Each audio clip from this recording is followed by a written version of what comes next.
I'm telling you, welcome back to Diaspora Chronicles, and this is the time for those who have been listening to me. It's the time for Diaspora Stories on Diaspora Chronicles, and as of course Radio Art team has organized a very nice story, real story, because Diaspora Chronicles, this is where we get to tell you real stories and everything that is happening here in diaspora. So any name that I'm going to mention, as it is the trend, is not actually real names, but a story is actually real. But for now, without wasting any more time, Diaspora Stories begins. The story, the mystery of the burnt woman, a cry for justice. Ladies and gentlemen, I bring you a story that will send chills down your spine. A story of tragic, so disturbing that it will make you question everything you thought you knew about love, trust, and justice.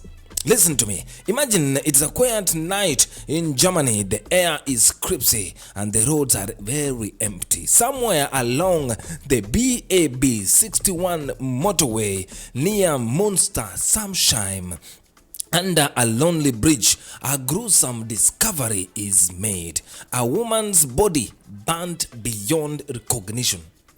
Life lies lifeless, discarded like she was never meant to be found.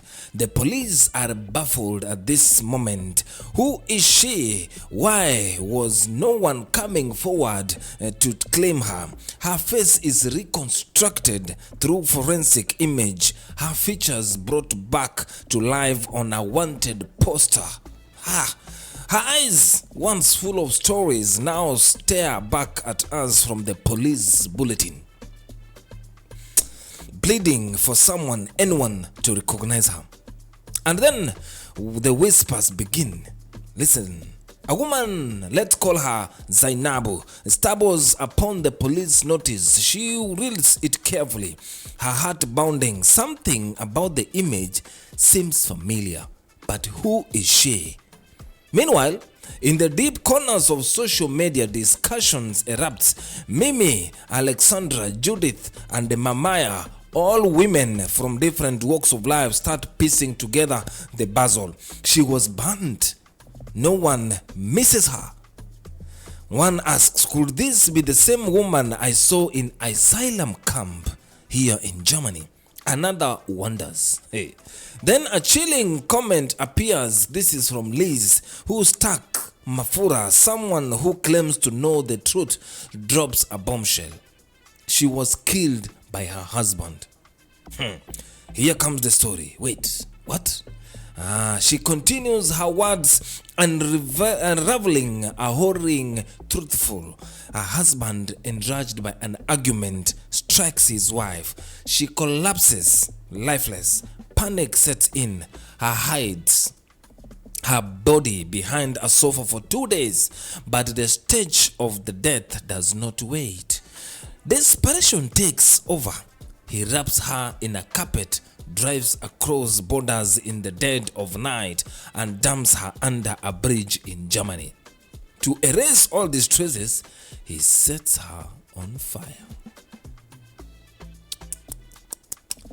As if it was not enough, he walks into a police station and files a missing person report, claiming his wife ran away with another man along with the 28,300 euros. A liar, a murderer, and now a victim playing monster.